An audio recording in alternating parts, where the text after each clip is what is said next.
வணக்கம். நல்ல எண்ணங்களும் நல்ல சிந்தனைகளும் நல்ல சொற்களும் நல்ல செயல்களும் இவை அனைத்தும் நம்மிடம் இருப்பின் இறைவன் நம்மிடமே இருப்பார்.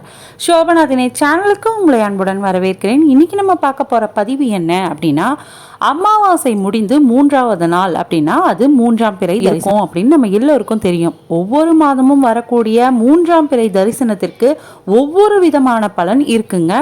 12 மாதங்களும் யார் ஒருவர் தொடர்ச்சியா 3ஆம் பிறை தரிசனம் செய்யறாங்களோ அவங்களுடைய வாழ்க்கையில எண்ணில் அடங்கா நன்மைகள் நடைபெறும் அப்படின்னு சொல்லுவாங்க.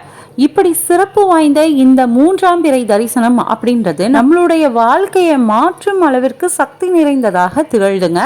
அந்த வகையில வைகாசி மாதத்துல வரக்கூடிய 3ஆம் பிறை அன்று நம்ம என்ன மாதிரி பரிகாரம் செய்ய போறோம் அப்படின்னா, அதாவது நாளை 3ஆம் பிறை தரிசனத்தப்போ பணத்தை பெட்டியில நான் சொல்லக்கூடிய முறையில வைங்க. நீங்க வைக்கக்கூடிய அந்த பணமானது பல மடங்கு பெருகி கொண்டே இருக்குங்க.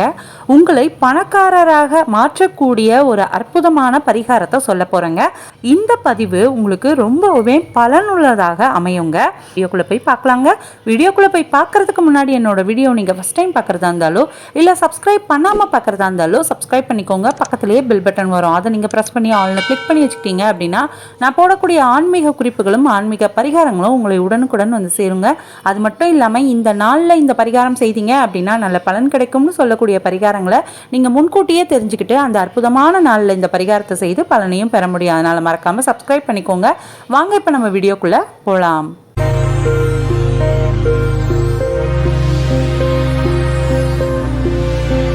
நாளைய 3ஆம் பிறை தரிசனம் அப்படின்றது வீட்டில் செல்வ செழிப்பை அதிகரித்து கொடுக்குங்க. குழந்தைகள் திறமையாக செயல்பட 3ஆம் பிறை தரிசனம் அப்படின்றத எப்பொழுதும் காண்பது அப்படின்றது ரொம்ப ரொம்ப நல்லதுங்க. நாளை மாலை 6:30 மணிக்கு மேலாக சந்திர பகவான் நமக்கு காட்சி கொடுப்பாருங்க. நிறைய நேரம் இந்த பிறை தரிசனம் அப்படின்றது நமக்கு தெரியாது, கிடைக்கவும் கிடைக்காது. 10 இருந்து 15 நிமிடங்கள் வரைக்கும் நம்மளால இந்த பிறை தரிசனத்தை காண முடியுங்க. மாதந்தோறும் பிறை தரிசனம் காண்பவர்களுக்கு இதெல்லாம் நல்லா தெரியும். நாளைய தினம் புதன்கிழமையோடு சேர்ந்து வரக்கூடிய பிறை தரிசனம் அப்படின்றதுனால உங்களுடைய குழந்தைகளுக்கு கட்டாயம் இந்த தரிசனத்தை காண்பீங்க. ஞாபக சக்தி குறைவான குழந்தைகள், புத்தி கூர்மை குறைவான குழந்தைகள், கொஞ்சம் சோம்பேறித்தனத்தோடு இருக்கக்கூடிய குழந்தைகள், இவங்க எல்லாரும் நாளைய தினம் சந்திர தரிசனத்தை பார்க்கும் பொழுது அவர்களுக்கு உத்வேகம் பிறக்குங்க. ஞாபக சக்தி அதிகரிக்கும். அறிவாற்றலோடும் திறமையோடும் செயல்பட நாளைய பிறை தரிசனம் உங்க குழந்தைகளுக்கு நிறைய ஆசீர்வாதத்தை வழங்குங்க. அதனால நாளை வரக்கூடிய பிறை தரிசனத்தை உங்களோட குழந்தைகளோட சென்று காண்பது அப்படின்றத செய்திடுங்க. அடுத்தபடியா பண பிரச்சனைக்கு தீர்வு காண நாளைய தினம் பிறை தரிசனத்தை எப்படி செய்யணும் அப்படின்றத பார்த்துடலாம். உங்களுடைய வீட்டில் உங்களுடைய சேமிப்பு தொகை எதுவாக இருந்தாலும் சரிதான், அது 10 ரூபாயிலிருந்து 100 ரூபாகவோ இல்லை 10,000 ரூபாயாக இருந்தாலும் அந்த தொகை, அந்த எவ்வளவு தொகை சேமிப்பில் வச்சுருக்கீங்களோ அந்த தொகையை உங்களுடைய உள்ளங்கையில் வைத்து கொள்ள முடியுமோ அந்த அளவுக்கு தொகையை கையில் எடுத்து வச்சுக்கோங்க. தரிசனம் காணும்போது, பிறை தரிசனத்தை காணும்பொழுது உங்கள் கையில் எவ்வளவு தொகை பத்துமோ அந்த தொகையை எடுத்து வச்சுக்கோங்க. இல்லைங்க இப்போ தாங்க நான் ஸ்டார்ட் பண்ண போகிறேன், தொகையை எடுத்து வைக்க போகிறேன் சேமிப்புக்காக அப்படின்னீங்கன்னா உங்களால் ஒரு 10 ரூபாய் இருந்தாலும் அந்த காசை நீங்கள் எடுத்து கையில் வச்சுக்கோங்க. நோட்டாக இருந்தாலும் சரி, காயினாக இருந்தாலும் சரி, அந்த நோட்டை எடுத்து வச்சுக்கோங்க. இல்லை நான் ஆல்ரெடி சேர்த்து வச்சுட்டு தாங்க இருக்கேன், என்னோட உண்டியலில் சேர்த்து வச்சுருக்கேன், அந்த காசை வச்சு இந்த பரிகாரம் செய்யலாமா அப்படின்னா கட்டாயம் செய்யலாங்க. அதிலிருந்து உங்கள் கையில் எவ்வளவு தொகையை எடுத்து வச்சுக்க முடியுமோ, உங்கள் கையில் உங்களோட உள்ளங்கையில் எவ்வளவு தொகை பத்துமோ அந்த அளவுக்கு எடுத்துக்கோங்க. எடுத்துட்டு வெட்ட வெளியாக இருக்கக்கூடிய மொட்டை மாடிக்கோ இல்லை கொல்லைப்புறமாகவோ இல்லை பால்கனி, இப்படி எந்த இடத்துல பிறை நிலவு கிடைக்குமோ, பிறை நிலவு தெரியுமோ அந்த இடமாக பார்த்து செலக்ட் பண்ணி அங்கே போய் நின்றுக்கோங்க. 2 கைகளையும் ஏந்தி கொண்டு அதற்குள்ள பணத்தை வச்சுக்கோங்க. அதாவது நீங்கள் சேமிப்புக்கு வச்சுருந்தீங்க இல்லையா, அந்த தொகையை வச்சுக்கோங்க. வச்சுட்டு சந்திர பகவானை முழு மனதோட பிரார்த்தனை செய்யுங்க. இப்போ சந்திர பகவான் உங்களுக்கு தெரிந்தாரு, பிறை தரிசனம் உங்களுக்கு தெரிந்தது அப்படின்னா அந்த தெரியக்கூடிய அந்த தரிசனத்தை பார்த்து வேண்டிக்கோங்க. ஏன்னா பிறை தரிசனம் தெரியக்கூடிய இடத்துல நம்மளுடைய சிவனும் நம்மளுடைய பார்வதி அம்பாலும் அங்கே தாங்க இருப்பாங்க. சிவபெருமானே நம்மளுக்கு நாளைய தினத்தில் காட்சி கொடுக்கிறார் அப்படின்னு நினச்சிட்டு சிவனையும் நம்மளுடைய அம்பாளையும் நம்மளுடைய சந்திரனையும் நினைத்து நீங்கள் இந்த பரிகாரத்தை செய்யுங்க. சந்திர தரிசனம் நாளைய தினத்தில் உங்களுக்கு கண்ணில் தெரியலை அப்படின்னாலும் பரவாயில்லைங்க. ஆனால் சந்திர தரிசனம் மேற்கு பார்த்த மாதிரி நின்று செய்யுங்க. மேற்கு திசையில தான் சந்திர பகவான் நம்மளுக்கு கண்ணுக்கு தெரியாமல் இருப்பார், ஆனால் நம்ம கண்ணுக்கு மட்டும் தெரிய மாட்டார்.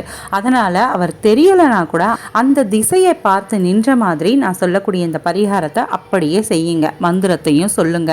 உங்களுடைய 2 கைகளையும் ஏந்தி கொண்டு அதற்குள்ள பணத்தை வச்சுக்கோங்க. சந்திர பகவானையும் சிவபெருமானையும் முழு மனதோட பிரார்த்தனை செய்து இந்த பணம் பல மடங்காக பெருக நிறைய வாய்ப்புகள் கிடைக்க வேண்டும் அப்படின்னு வேண்டுதல் வைங்க.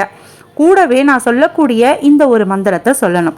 இந்த மந்திரம் என்ன அப்படின்னா, சந்திரனையும் நம்மளுடைய ஈஸ்வரனையும் சேர்ந்து நம்ம பூஜிக்கக்கூடிய ஒரு அற்புதமான மந்திரங்க. அந்த மந்திரம் என்ன அப்படின்னா, ஓம் சந்திரமௌலீஸ்வராய நமக அப்படின்ற மந்திரத்தை நாளைய தினம் சொல்லுங்க. 108 முறை உச்சரிங்க. உச்சரித்ததுக்கு அப்புறம் உங்கள் கையில் இருக்கக்கூடிய பணத்தை அப்படியே உங்கள் கையோடு கொண்டு போய் உங்கள் பீரோவில் எந்த இடத்துல வைப்பீங்களோ அந்த இடத்துல வச்சிடுங்க. இல்லை நான் பணப்பெட்டி வச்சுருக்கேங்க அப்படின்றவங்க அந்த பணப்பெட்டியில் வைக்கலாமா அப்படின்னு கேட்பீங்க. பணப்பெட்டியில் தாராளமாக வைக்கலாங்க. பணப்பெட்டியில் தொகைகள் சேர்ந்து கொண்டே இருக்கும். கையில் பணத்தை வைத்து கொண்டு மூடி விடாதீங்க. மூடிக்கொண்டு நீங்கள் பிரார்த்தனை செய்யக்கூடாதுங்க. நாளைய தினம் கைகளை விரித்து கொண்டு அந்த காசு இருக்கு இல்லையா, உங்ககிட்ட இருக்கக்கூடிய அந்த பணமானது மேலே இருக்கக்கூடிய சந்திர பகவானுக்கு தெரியணும். அந்த சந்திர பகவானோட கதிர்கள் உங்கள் கையில் இருக்கக்கூடிய பணத்தின் மீது படணும். அதற்காக தான் நம்ம இந்த தரிசனத்தப்போ நம்ம இந்த பரிகாரம் செய்கிறோம். அதனால் கைகளை நல்லா திறந்து வைத்துக்கோங்க. அந்த பணம் வெளியே தெரிகிற மாதிரி வச்சுக்கோங்க. உங்கள் 2 கைகளையும் ஏந்தி நடுவில் பணத்தை வைத்து கொண்டு சந்திர பகவானோட தரிசனத்தை அந்த பணத்திற்கு காண்பிங்க. இந்த பணத்தை அப்படியே பத்திரப்படுத்தி பீரோவில் வைக்கும் பொழுது பணமானது பல மடங்கு பெருகுங்க. அதற்காக வெட்ட வெளியிலேயே நிறைய பணத்தை கொண்டு போய் எங்கேயாவது தொலைச்சிடாதீங்க. ஜாக்கிரதையாக ஒரு 10 ரூபாய் இருந்தால் கூட அந்த காசை கையில் வைத்து கொண்டு இந்த பரிகாரத்தை செய்தால் கூட போதும். சோபனா தினேஷ் வீடியோவில் சொல்லிட்டாங்க இந்த மாதிரி செய்யணும் அப்படின்றதுக்காக நீங்கள் நிறைய பணத்தை கொண்டு போயிட்டு அப்புறம் காத்தடிச்சுது அப்படின்னா நம்ம மூடியும் வைக்கக்கூடாது இல்லையா. காத்தடிச்சுது அப்படின்னா நிறைய பறந்து போயிடும். நம்மளால மந்திரமும் உச்சரிக்க முடியாது. நம்மளுக்கு டென்ஷன் ஆகிடும். அப்போ நம்மளோட மனதும் அமைதியான சூழ்நிலையில் இருக்காது. அப்போ நம்மளால பிரார்த்தனையும் வைக்க முடியாது. அதனால் எப்பயும் நம்மளுக்கு எது கம்ஃபர்டபுளாக இருக்குமோ அந்த மாதிரி செய்தாலே போதுங்க. ஒரு 10 ரூபாய் நோட்டோ இல்லை 10 ரூபாய் காயினையோ கையில் வச்சுக்கிட்டு, அதாவது உங்கள் சேமிப்பில் இருந்து 1 ரூபாய் காயினை கூட நீங்கள் எடுத்து வச்சுட்டு இந்த பரிகாரத்தை செய்யலாம். செய்துட்டு நீங்கள் அந்த சேவிங்ஸோடு சேர்த்து வச்சுடுங்க. அப்போ உங்களோட பணமானது நிறைய சேர ஆரம்பிக்குங்க. மாதம் இதை தொடர்ந்து செய்யலாம். மாதம் வரக்கூடிய சந்திர தரிசனத்தப்போ இதை தொடர்ந்து செய்தீங்க அப்படின்னா நல்ல ஒரு பலன் கிடைக்குங்க. இந்த மாதிரியான பரிகாரங்கள் இந்த நாட்களில் செய்யும்பொழுது நல்ல ஒரு ரிசல்ட் கிடைக்குங்க. நிறைய பேர் நீங்கள் எத்தனை கோடி உங்களுக்கு கிடைச்சிது அப்படின்லாம் கேட்பாங்க. இப்போ நானே நிறைய பரிகாரத்தில் சொல்கிறேன். ரகசியமாக வச்சுக்கோங்க. உங்களுக்கு கிடைக்கக்கூடிய காசு இதனால தான் வந்தது அப்படின்னு சொல்லாதீங்க அப்படின்னு நானே நிறைய வீடியோ போட்டிருக்கேன். இதில் ஏடாகூடமாக கீழே கமெண்ட் பண்ணுறவங்க பண்ணிக்கிட்டே தான் இருப்பாங்க. இதை அனுபவிக்கிறவங்களுக்கு மட்டும்தான் இந்த பலனை, இந்த பரிகாரத்தை முழு நம்பிக்கையோடு செய்து பலன் கிடைக்கிறவங்களுக்கு மட்டும்தான் இதோட அருமைகள்லாம் தெரியுங்க. அவங்க தான் இந்த மாதிரியான பரிகாரங்களை தொடர்ந்து செய்வாங்க. செய்ய விருப்பம் இல்லாதவர்கள் இந்த வீடியோவை ஸ்கிப் பண்ணிட்டு போயிடுங்க.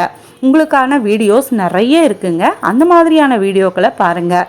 இதோட மட்டும் இல்லாமல், அதாவது பணத்திற்கான வேண்டுதல் மட்டும் நாளைய தினம் வைக்காம, வேலைவாய்ப்பு இல்லாதவர்கள், வேலைவாய்ப்பு இருந்தும் நிறைய பணம் சம்பாதிக்க முடியாமல் கஷ்டப்படுபவங்க, தொழிலில் லாபம் வராமல் கஷ்டப்படுபவங்க எல்லாம் உங்களுடைய கஷ்டம் தீர வேண்டும் அப்படின்னு 1 ரூபாய் நாணயத்தை கூட உங்கள் உள்ளங்கையில் வைத்து சந்திர பகவானை வேண்டிக் கொண்டு அந்த 1 ரூபாய் நாணயத்தை ஒரு கிண்ணத்தில் டப்பால போட்டு திறந்தபடி கல்லாப்பெட்டியில் வச்சா போதுங்க. வருமானம் நிச்சயம் பெருகிறத நீங்கள் கண்கூடாக பார்ப்பீங்க. அதே மாதிரி வேலைவாய்ப்பு கிடைக்காதவங்க வேலைவாய்ப்பு தேடி போகும்பொழுது இந்த 1 ரூபாயை கையில் எடுத்து செல்லலாங்க. நம்பிக்கை உள்ளவர்கள் நான் சொல்லியிருந்த இந்த வழிபாட்டு முறையை கட்டாயம் கடைபிடிங்க. 3ஆம் பிறை அன்று நம்ம சொல்லியிருந்த இந்த ஒரு எளிமையான பரிகாரத்தை செய்தாலே போதுங்க.